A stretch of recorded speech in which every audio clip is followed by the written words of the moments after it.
Chapter 4. Mr. Rochester. 3 months passed. I had not met the owner of Thornfield Hall. Mr. Rochester had not come home. One January afternoon, I went out and I walked towards the road. I was going to the village of Hay. I was going to post a letter in the village. Hay was 2 miles from Thornfield Hall. The day was fine, but it was very cold. I walked quickly, and soon I was near the village. Suddenly, a big black and white dog ran past me. A moment later, a man on a black horse followed the dog. Then I heard an angry shout. The dog ran past me again. It was barking loudly. I turned round. The horse had fallen on the icy ground, and the man had fallen from the horse. I walked towards them. "Can I help you, sir?" I asked. "My horse fell. I've hurt my foot," the man said. The horse stood up. The man tried to stand up too, but he could not stand. He fell onto the ground again. The man was about 35 years old. He was not handsome, but he had a strong face. He had dark eyes and black hair.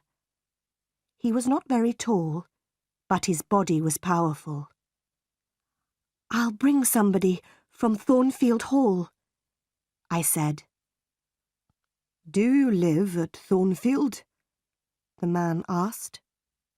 "I am the governess," I replied. "Ah, yes, the governess," the man said. "Help me, please." The man stood up very slowly, and he put his hand on my shoulder. He walked slowly towards his horse. I helped him. He pulled himself onto the horse. "Thank you. Now go home quickly," the man said. And he rode away.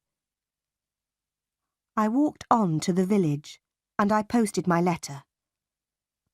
Then I returned to Thornfield Hall. Bright lights were shining in the big house. I went inside. A big black and white dog walked towards me. It came from the dining room. I had seen the dog before. "Whose dog is that?" I asked a servant. "It's Mr. Rochester's dog," the servant replied. "Mr. Rochester has come home, but he has hurt his foot. His horse fell on some ice."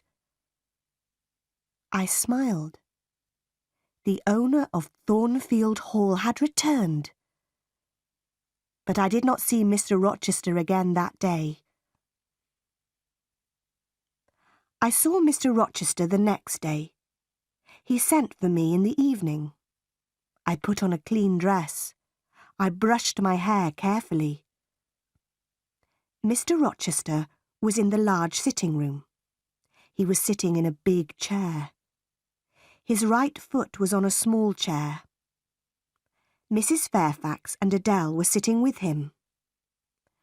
"This is Miss Eyre, sir," Mrs. Fairfax said. Mr. Rochester looked at me. He did not smile. "Sit by the fire, Miss Eyre," he said. "Where have you come from?"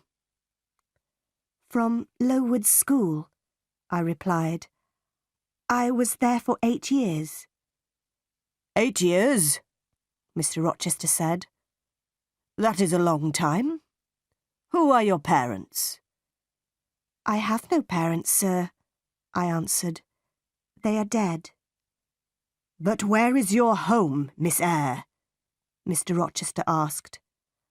"I have no home, sir. I have no family," I said. "Why did you come to Thornfield Hall?" Mr. Rochester asked. "I wanted to leave Lowood, sir," I replied. "I put an advertisement in a newspaper. Mrs. Fairfax replied to my advertisement.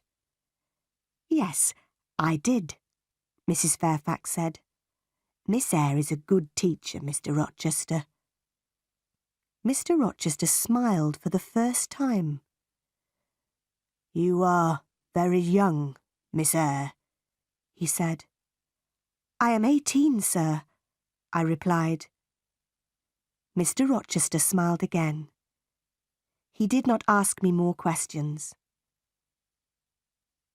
After that evening, I did not see Mr. Rochester for a few days.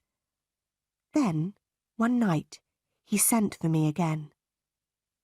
Sit near me, Miss Eyre, he said.